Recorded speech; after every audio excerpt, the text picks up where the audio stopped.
Karigi lakpa manakta, karigi leplaba handuna. Laisabi pakhang oiringai, toina unaphamduni. Koiba chatlusi haina purakpani laisi henbido.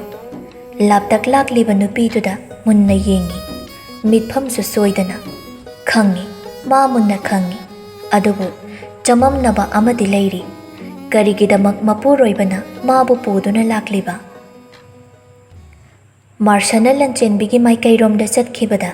Wasungang bangamjada, phamduna tumin leihowi. Naitom tarabi, mapang yaudra cheklagom, iton ton thana. Lanchenbina. Laisihen bina lana muglauridra, masupunna. Jun. Lumthaba khonjal na kaurakpada, Lanchenbi, nupadubu yenglai. Jun haiba mingausa. Ay ngasidagi, nangonda mukhana kauraroi. Ay ginupida nattaba. Kanadasu atopa mingthol piraroi. Lanchenbe. Nangi mapung phaba yumbal uba phangbase. Ay hainingai laitana pele. Harawi. Aduga nangna aigi kaiga dauraba imungbu kanbibagidamaktasu aina nangbu thagatjari. Punchi khongchani. Nangbu aina nungsi haiduna nangbu aigi nakta phajin punchinduna thambagi itik laitri. Aduna aisu honglakpa sentharakpa matamgi ichelsiga susinaduna chatpatabani. Nangdi chatkrabani aibu thadoktuna lapna. Aigi oiba yararoidaba phangloidaba maphamduda khongpham su leng otpa yadana. Lanchenbi sumdringna mamanglomda yengduna hairi. Yambo aisu ngasidi matangna matamna phijet hongli. Lamsatsu hongli. Sagai hongli. Mingthol hongli. Nungsiba khuding thungnani haiba lairamdre. Aina nangbu phanayamna thamoi singna nungsidunasu sembiba mapumana panthungi lambi thachin thambikrabada kari upai tawduna nanakta lakani khangkhide. Adubu mamang thakta nanakta hanjin laknabu hotnajakibi aise ngasidi thamoina madom khongthangdo phasakri. Isormakka pangkhak oiba ipuroiba mabu thamoisida so hapjilakpada magi ina shiyom nungda thawai ama mitam lakpada nangbu lamlanbani haina madom thamoina inthokre. Adubu sengna nungsizaramba misak ama oina aigi yumbana mara jetlaga kangkhong chaitharakpa yambunggi punchido uba ngamloidabana aina asengba pumba haikibani. Laisihen bibu luna tawbiyu ko yambong. Nungsibadi henki nupa mana mikupsidasu ahongba saktamduda lona kaya kalakja yengluriba. Adubu thamoigi ahenba nungsi ihuldumadi lochilli. Yenglamgani mikupsigi oina loinabini haina lairiba mahakna matawsingdo wakhalsina thamoidubu madom laksinjarakpani. Ngasidagi hauna ai nangi wakhal kauthokduna nangi naming phauba kawba ngamba oige. Aigi nupi amadi imung manungsinga harau nungaiba yaifaba punchi haibada oikragi. Nangsu nangi lambiduda aibu hanna yenglamda chatkro. Aisu nangbu yenglaroige. Ngasina nang ai thingnaba aroiba oisi. Ai anauba awaba chaina ama phauningdri. Khanba yaba khallaba matung aisu aigi nupini hena lumna luna khale. Charang narakpa thamoi pokning wakhalde isai thanda lakshinabasu hotnajarage. Sangshinba sungamluda kaya wachana yengluba matauno sangshila itablakpa khongthang thangduna leplare anidugi mitmangda iratana yomlaba mittuna kalakna su yenglaktuna. Che aina nakhoi anigi nungsimbaribu thadattuna nangi phidabu mungi khana yambungi loinabi oina lakhibadi natte. Adubu ngasidi Iran suklai leijada namduna Iran leibisu henbiri. Sigumba mayamse mangjawna khanglamlabadi ai maphamsida laklammoidabani. Thamoi anina adu yauna nakshinakrabada lamlanbi oirabi ainadi karibo haigani. Asuk koiba matamse tasengna aigi mapham khajikta oirasu yambungi thamoida hapire khalluriba aigi wakhalse kayada lankrabada. Ai kanadasu waraude mafam marang khangloidaba mari amada isana ayaba pijaduna amamba lambisida thamoina yana lakluba mapu leiba misak amada ꯇꯠꯄ ꯌꯥꯔꯔꯣꯏꯗꯕ ꯀꯨꯟꯗꯣ ꯄꯔꯤꯡ ꯍꯣꯛꯂꯨꯕ ꯑꯩꯅ ꯂꯥꯟꯕꯅꯤ ꯂꯤꯄꯨꯟꯗꯨꯅ ꯉꯁꯤꯗꯤ ꯂꯦꯡꯕ ꯌꯥꯔꯔꯣꯏꯗꯕ ꯂꯣꯏꯅꯕꯤ ꯍꯥꯏꯕ ꯃꯤꯡꯊꯣꯜꯗꯨꯁꯨ ꯄꯤꯕꯤꯔꯔꯤ ꯄꯨꯟꯁꯤꯁꯦ ꯃꯥꯡꯈ꯭ꯔꯕꯁꯨ ꯌꯥꯔꯦ ꯈꯟꯅ ꯈꯣꯡꯐꯝꯁꯦ ꯃꯅꯤꯡ ꯍꯟꯈ꯭ꯔꯕꯁꯨ ꯃꯤꯡꯊꯣꯜꯁꯤꯗꯤ ꯀꯣꯛꯄ ꯉꯝꯗꯅ ꯂꯩꯈ꯭ꯔꯅꯤ ꯁꯤꯒꯤꯗꯃꯛꯇꯤ ꯑꯩꯕꯨ ꯉꯥꯛꯄꯤꯌꯨꯀꯣ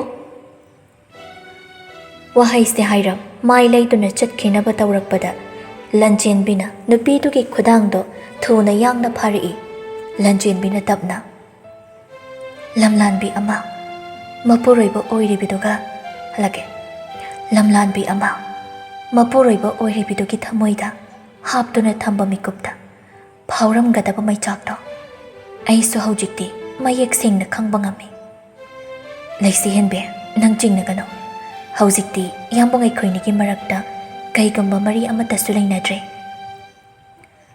ꯂꯩꯁꯤ ꯍꯦꯟꯕꯤ ꯂꯟꯆꯦꯟꯕꯤꯒꯤ ꯃꯈꯨꯠꯇꯣ ꯇꯞꯅ ꯂꯧꯊꯣꯛꯇꯨꯅ ꯀꯔꯝꯕ ꯃꯇꯝꯗ ꯍꯨꯔꯥꯟꯕꯅ ꯍꯨꯔꯥꯜꯂꯦꯅ ꯃꯔꯥꯜ ꯌꯥꯖꯕ ꯌꯥꯎꯈ꯭ꯔꯒꯦ ꯏꯃꯤꯠꯅ ꯎꯔꯁꯤꯐꯥꯎ ꯅꯥꯀꯣꯡꯁꯤꯅ ꯇꯥꯔꯁꯤꯐꯥꯎ ꯑꯩꯁꯤ ꯂꯥꯜꯂꯦ ꯍꯥꯏꯒꯗꯧꯔꯤꯕ꯭ꯔꯥ ꯌꯨꯝꯅꯥꯛ ꯁꯥꯒꯩ ꯑꯣꯜꯂꯕꯤ ꯅꯪꯒ ꯅꯨꯄꯤ ꯂꯩꯔꯕ ꯏꯄꯨꯔꯣꯏꯕꯁꯤꯒ ꯎꯅꯕꯒꯤ ꯑꯔꯊꯁꯤ ꯀꯔꯤꯅꯣ ꯁꯤꯅ ꯇꯥꯛꯄꯗꯤ ꯅꯈꯣꯏ ꯑꯅꯤ ꯂꯥꯞꯅꯕ ꯉꯝꯗ꯭ꯔꯦ ꯑꯩꯅ ꯅꯈꯣꯏꯗ ꯌꯦꯠꯂꯦ ꯍꯥꯏꯕ ꯅꯠꯇ꯭ꯔꯣ ꯐꯅꯌꯥꯝꯅ ꯃꯃꯥꯡ ꯊꯛꯇ ꯑꯆꯦꯠꯄ ꯅꯨꯡꯁꯤ ꯃꯔꯤ ꯂꯩꯅꯔꯝꯂꯕꯁꯨ ꯃꯤꯠꯃꯥꯡꯃꯛꯁꯤꯗ ꯇꯧꯔꯤꯕ ꯅꯇꯧꯁꯤꯡꯁꯦ ꯊꯃꯣꯏꯁꯤꯗ ꯃꯩꯆꯥꯛ ꯑꯃꯠꯇꯁꯨ ꯄꯨꯗꯅ ꯌꯦꯡꯂꯝꯒꯅꯤ ꯍꯥꯏꯅ ꯋꯥꯈꯜꯁꯤꯡꯗꯨꯅ ꯈꯟꯕ꯭ꯔꯥ ꯂꯟꯆꯦꯟꯕꯤ ꯇꯞꯊꯩ ꯃꯔꯥꯜ ꯂꯩꯔꯕꯤꯅꯤ ꯃꯥꯁꯨ ꯑꯇꯩ ꯀꯅꯥꯒꯤ ꯃꯐꯝꯗ ꯂꯥꯟꯈꯤꯗ꯭ꯔꯕꯁꯨ ꯅꯨꯄꯤꯁꯤꯒꯤ ꯃꯐꯝꯗꯗꯤ ꯍꯟꯖꯤꯟ ꯍꯟꯖꯤन ꯃꯔꯥꯜ ꯂꯪꯁꯤꯟꯖꯔꯕꯤꯅꯤ ꯃꯁꯥꯅ ꯃꯁꯥꯒꯤ ꯃꯕꯨꯛꯇ ꯇꯞꯅ ꯄꯥꯏꯗꯨꯅ ꯏꯔꯥꯜꯅ ꯏꯄꯣꯠ ꯐꯥꯔꯕꯤ ꯑꯩꯕꯨ ꯅꯪꯅ ꯊꯥꯖꯕ ꯉꯝꯂꯔꯣꯏ ꯍꯥꯏꯕꯁꯨ ꯑꯩ ꯈꯪꯏ ꯑꯗꯨꯕꯨ ꯂꯩꯁꯤ ꯍꯦꯟꯕꯤ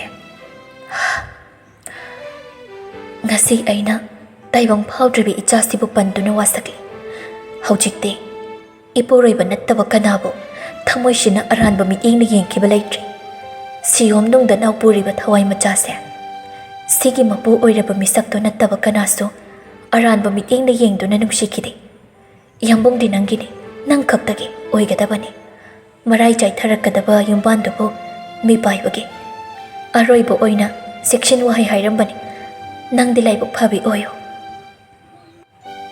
ꯋꯥꯍꯩꯁꯦ ꯍꯥꯏꯔꯝ ꯃꯐꯝꯗꯨꯗꯩ ꯈꯣꯡꯂꯩ ꯊꯨꯅ ꯃꯃꯥꯏ ꯂꯩꯗꯨꯅ ꯆꯠꯈ꯭ꯔꯦ ꯃꯥꯔꯁꯟꯁꯨ ꯍꯧꯖꯤꯛ ꯈꯛꯇꯗ ꯅꯨꯄꯤꯗꯨꯕꯨ ꯃꯊꯥꯗ ꯆꯦꯠꯅ ꯀꯣꯟꯁꯤꯟꯗꯨꯅ ꯉꯁꯤꯗꯒꯤ ꯅꯪ ꯆꯤꯡꯅꯔꯅꯨ ꯑꯩꯒꯤ ꯊꯃꯣꯏꯁꯤꯗ ꯅꯪ ꯅꯠꯇꯕ ꯀꯅꯥꯒꯨꯝꯕꯤ ꯑꯃꯠꯇ ꯍꯥꯞꯂꯔꯣꯏꯒꯦ ꯅꯨꯄꯤꯗꯨ ꯋꯥꯔꯧꯅ ꯌꯥꯝꯕꯨꯡꯕꯨ ꯃꯄꯣꯛ ꯈꯨꯗꯤꯡ ꯑꯩꯒꯤ ꯑꯣꯏꯖꯒꯦ ꯍꯥꯏꯅ ꯃꯄꯨꯗ ꯅꯤꯖꯕꯗꯣ ꯑꯩꯅ ꯍꯟꯗꯣꯛꯂꯕꯅꯤ ꯏꯁꯥꯅ ꯌꯥꯅ ꯃꯊꯪ ꯍꯥꯏꯕ ꯃꯄꯣꯛ ꯑꯃꯠꯇ ꯁꯤꯡꯅ ꯂꯩꯔꯝꯕ ꯊꯣꯛꯂꯕꯗꯤ ꯊꯃꯣꯏ ꯑꯅꯤꯒꯤ ꯅꯨꯡꯁꯤꯕꯅ ꯂꯝꯖꯤꯡꯗꯨꯅ ꯅꯈꯣꯏ ꯑꯅꯤꯒꯤ ꯄꯟꯊꯨꯡ ꯑꯣꯏꯌꯨꯀꯣ ꯑꯩꯅ ꯊꯃꯣꯏ ꯁꯦꯡꯅ ꯕꯣꯔ ꯄꯤꯔꯕꯅꯤ ꯑꯕꯦꯝꯃ ꯀꯞꯀꯅꯨꯁꯤ ꯀꯔꯤꯒꯤ ꯍꯟꯗꯛ ꯃꯄꯣꯛ ꯈꯛ ꯑꯣꯏꯅꯤ ꯃꯄꯣꯛ ꯈꯨꯗꯤꯡꯗ ꯅꯪꯕꯨ ꯑꯩꯒꯤ ꯑꯕꯦꯝꯃ ꯑꯣꯏꯅ ꯐꯪꯖꯒꯦ ꯑꯇꯣꯞꯄ ꯑꯍꯦꯟꯕ ꯑꯃꯁꯨ ꯄꯥꯝꯗꯦ ꯀꯦꯔꯣꯂꯤꯟꯗꯣ ꯃꯈꯣꯏꯗ ꯂꯥꯛꯇꯨꯅ ꯋꯥ ꯀꯌꯥ ꯍꯥꯏꯔꯝꯃꯤ ꯍꯥꯏꯅ ꯇꯝꯂꯛꯄꯅꯤ ꯑꯩꯅꯁꯨ ꯑꯁꯦꯡꯕ ꯈꯪꯅꯤꯡꯕꯒꯤ ꯇꯧꯕꯅꯤ ꯃꯥꯅ ꯑꯩꯕꯨ ꯅꯨꯡꯁꯤꯕ ꯅꯨꯡꯁꯤꯗꯕ ꯍꯧꯖꯤꯛꯇꯤ ꯑꯩꯉꯣꯟꯗ ꯊꯣꯏꯗꯣꯛꯇ꯭ꯔꯦ ꯑꯁꯦꯡꯕ ꯅꯨꯡꯁꯤꯕ ꯅꯠꯇꯕꯒꯤꯁꯨ ꯀꯥꯏꯅꯕꯅꯤ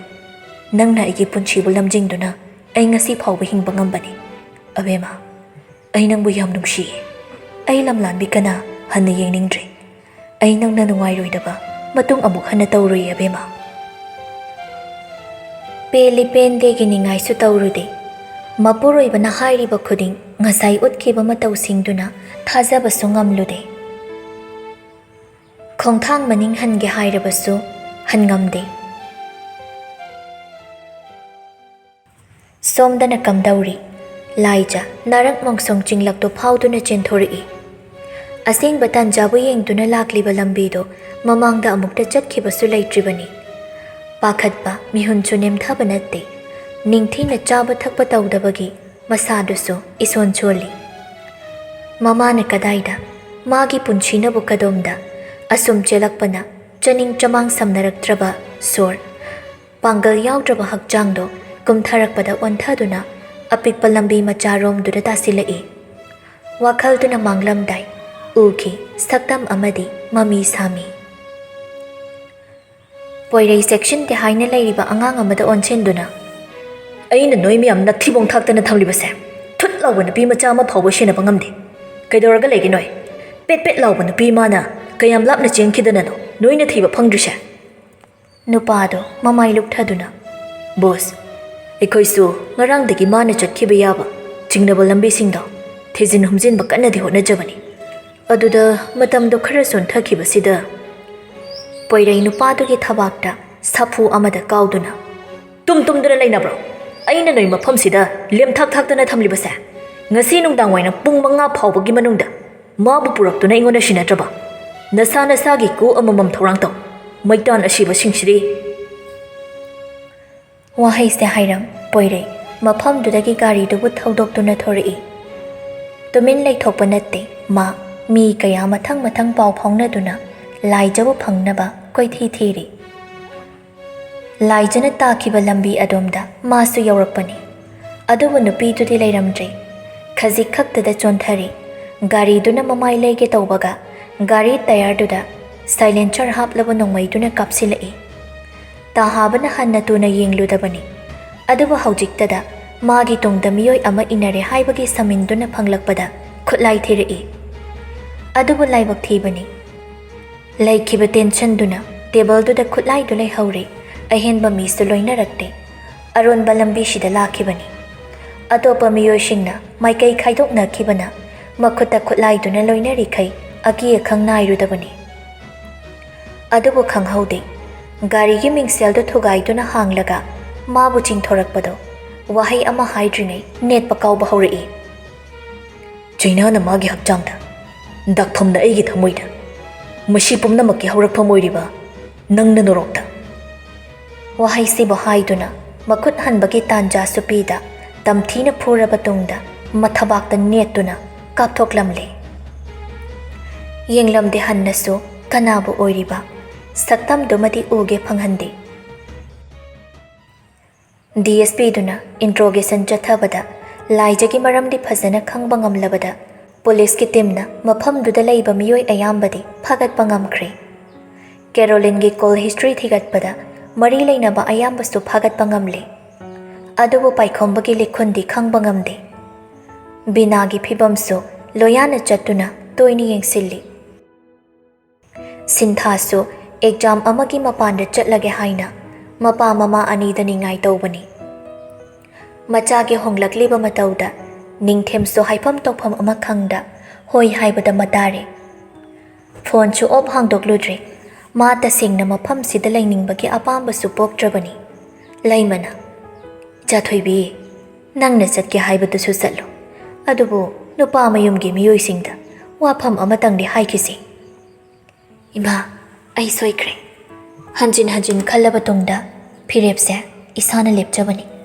ai ima pabongi mingchat thinaba makhata na tawba pamdre ai isana sudum haidokrage I haida pukning changduna Ima pabongi manglan mangphaw na hanba ngamnaba hotnarage ayum palaroi Nangna maramdusu phajani imada haide bema ngaihaki khalakpa wakhalna punchigi aruba phirepna kaidonungda lepnaba hotnaganu tahana tawbagi mangjaba nang mamang thakta su khanglaba natra aina di nangonda haikibani imada di walot kanu haidana matamduda nangna takide adubu haukibado jingthoktuna nainabagi kanaba leitre haibagi Imana tumin laibani wakhal munna khanthako khanba yaba khallaga aina phirepse lobani aidi pangdabigum nungsibagi damak idom thawai thazakhibido oiningde sirabadi iralsu ai khaktagi oikini adubu ima aina mafam sida sum lairabadi khalhaidabu wakhal mayamsina ai thawhaidaba thabaksu tawkidrana ithantai hamna kijare sabchabi maramdudi Sinthana kanada su haide mana hauji khalli ba haibabu mafam se thadoktuna atopa lam amada laikhiba larik tamai onchinduna matik chaba masana masagi phida ama kanduna madom lepchaba ngambi thauna phabidu oiningbani adubu khangde khalli bu wakhalsi oithokadawribra laimana ichagi wakhalna adu yaukrabadi imana kari hena di haigani aina pagane Nangi ticket kakpagi wari do sarage atai da haidrabasu nang loyaga ngasi khakti amukta wari sadu uko hoima Sinthasu mama na hairibadu inge haina khalli Sigi maramsu lei.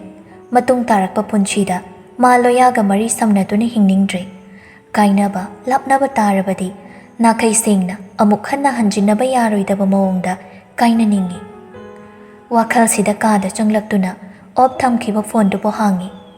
Ihan hanbada Romita da hana call tawbi. Romita na. Kaino Sintha, nangbu ngawbra mi. Ngarangdagi phone tawbubu off adam hegle. Handak marak nang kay tawrage ba? Phone tawre op laytrusu sukpai hekta pairakte. Ay handakti phone kya toina paidre. Adunani. Ado ay chatore. Kadaida. Maphamdude ay ko na haige. Adubo outside tani. Nang ay ngonda phawalot ke khalabra. Bangalore natraga Mexico oidoi mali. Luhongbadi kamdauba. Thaudok to kibanane. Mahilay to na chilagi hotnaribasi. Sintha, nangi nungaitaba pendaba budi mayama malayram gani. Adubo ahidi wakaldo amuktanga hana kanthaningi. Tahana laukiba phirebna tungda. Awaba kaya maloina to na hingbadi aina su chanaba marup ama oini yengba ngamoi. Matam layringaida ihol singdo. Laksinduna natin tapna yotharaga amta munna khanthako. Romita, ay tumpham chapam khangdana. Hanjin wakal kaya ama khallaba tungda. Sidagi hena phaba ama laitre khana phirepse lawani. Mapham sida sum kuina laitharabadi. Aphaba su amta oiraroi. Ay khangi. Tamuchaga yumbhan minabada. Aphaba ingchikpa. Nungsi janana laiminabasu. Kaishungamoy. Nangnabudi adumna hairiba. Ado dhaloyado. Hana adumna magtawrambadi natedana. Kanana khangni. Magi su tonganba nangonda haidokpa yadaba problem mayama malairamadi. Matam kitang di may mawongdo.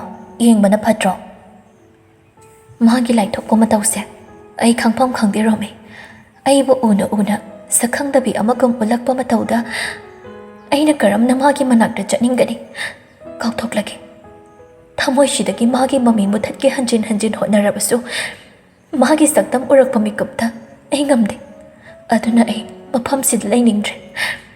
Mabu uroidaba maphamda lapna chatningi. Mabu wakal sina kawba ngamdri phau. Thamoy siday inthokpa ngamdri phau. Magi saktam uraga ay laita pham khangde. Thempham su khangde.